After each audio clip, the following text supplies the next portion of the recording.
how common are mutations in viruses in general, and is this just expected? Well, extremely common. When you look at viruses, they replicate extremely rapidly. The generation of a virus can be measured in hours or less in many cases, which means your opportunity to mutate is extraordinarily high. Now, because of that, when you look at, for example, the flu vaccine, they have to have a different formula every single year. In some years, it's less than 40% effective for the simple reason that the virus is so mutated from the previous year's strain that the vaccine doesn't work on it. That's been one of the biggest concerns the world has faced with the coronavirus pandemic is, will the current vaccines under production work on a mutated strain? It's why Denmark took such extreme measures when they found a new strain in minks that was possibly transmissible to humans.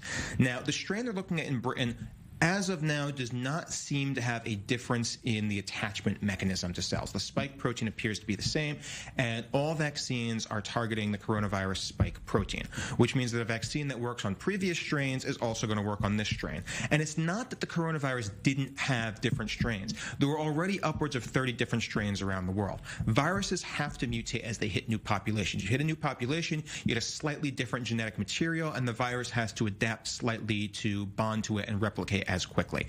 This is normal. This is all part and parcel of being a virus. With that in mind, the biggest concern everyone has is, can there be a significant mutation? We have to draw a distinction between significant and insignificant mutations. So far, those mutations have been insignificant. Minor variations to bond to different populations. The spike protein is largely the same. Nothing has significantly changed in the virus. If there's a significant change, all of the work that went into producing a vaccine suddenly can become all for naught, as you have something that's now resistant or drastically different.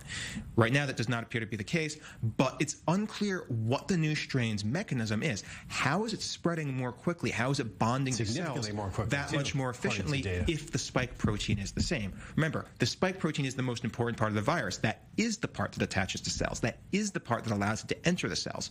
If that's not changed, why is it spreading faster? That's something the scientists still have to answer, and once you have the answer, you could possibly target it better.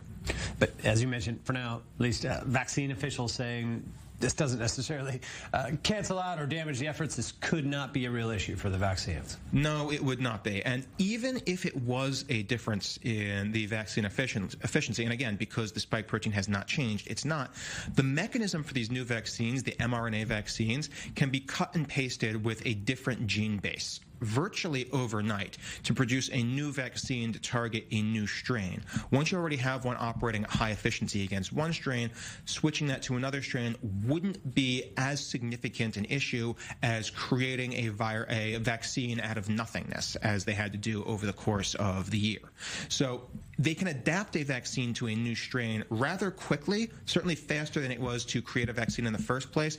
So there isn't really a need for mass panic of any sort. There is, however, a need for some caution, because if it's spreading faster, you have the traditional problem of hospital capacity suddenly filling up 70% faster than it did before.